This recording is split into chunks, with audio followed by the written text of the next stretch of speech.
여러분, 근현대 인류 역사의 한 축은 공산주의 혁명입니다.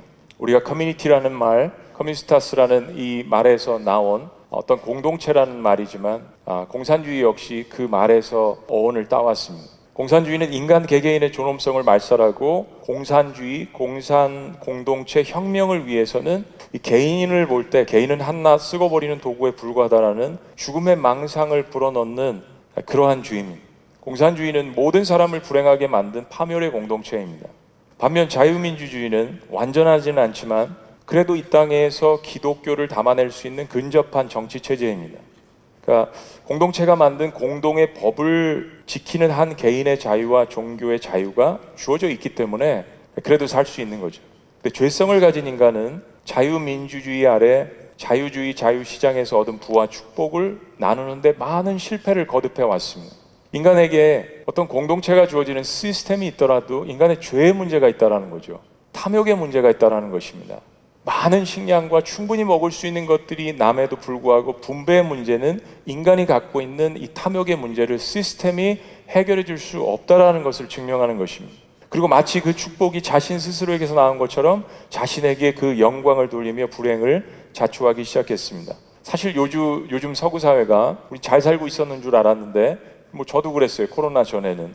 그러나 이 코로나 상황을 통하여서 민주주의 또 이 자본주의 사회에서도 얼마나 그 밑바탕에 민낯이 드러나는지를 저희들은 잘 경험을 하고 있습니다. 더욱이 방종과 함께 추구해온 개인주의 사상은 포스트 모던 사자와 맞물려서 모든 공동체를 흠집내기 시작했습니다. 가정도, 학교도, 회사도, 직장도, 인간관계도. 그러니까 더불어 살아가야 하는 인간이 공동체 속에서 이 친밀감을 통해서 삶의 기쁨을 느끼는 건데 그게 인간의 본질인데 책임이 부재한 방종주의적 개인주의 사상이 사람들을 어떻게 만들어요? 굉장히 독선적이고 그리고 고독하고 비참하게 만들어갑니다. 그리고 우리는 2020년 새로운 시대에 코로나라는 전대미문의 전염병 시대를 맞이했습니다. 1919년 1차 세계대전이 전염병 때문에 사실은 급하게 마무리된 이래 딱 100년 만의 일입니다. 뭔가 하나님께서 우리에게 주시고자 하는 분명한 메시지가 있다는 것이죠. 서던 이벤젤리컬 세미너리 총장으로 섬기시는 리차드 랜더라는 분이 이런 이야기를 했습니다. 코로나19 팬데믹이 미친 영향으로 모든 것이 바뀌었다. 결국 사람들은 새로운 사회, 경제적으로 균형에 도달할 것이지만 뉴노멀은 이전과는 매우 다를 것이다. 다가올 혁명적 변화는 미국 사회의 다른 모든 부분과 함께 기독교인과 교회도 엄청난 기회와 함께 놀라운 도전 과제를 제시할 것이다. 자, 그리고 들어보세요. 코로나19 팬데믹은 매우 짧은 시간에 전 세계를 아날로그에서 디지털 세계로 전환시켰고 이러한 전환은 기하급수적인 가속을 보여주고 있다.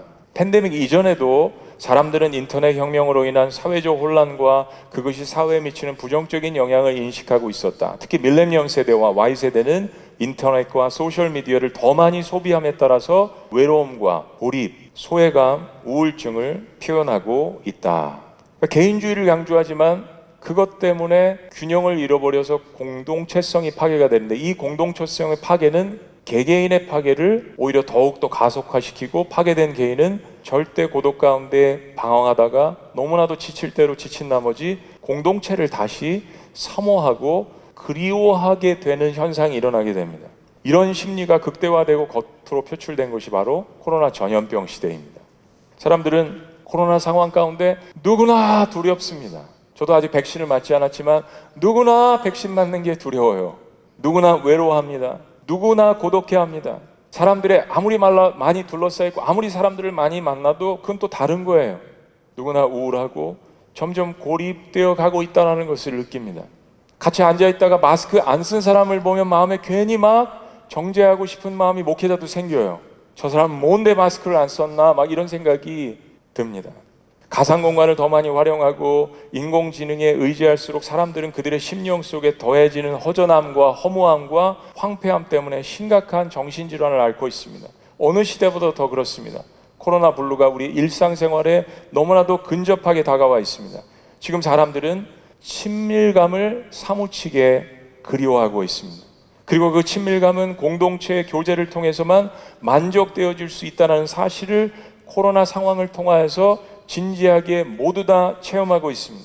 우리 그리스도인들에게 이거는 하나님께서 주신 복음을 증거할 수 있는 엄청난 기회입니다. 자, 예수님께서 이 땅에 오셔서 단 12를 부르셔서 제자로 삼으셨습니다. 거기에 우리가 찾고 있는 신비한 치유의 능력, 신비한 회복의 능력, 그리고 오늘날 문제들에 대한 모든 해답이 담겨져 있다라고 저는 믿습니다.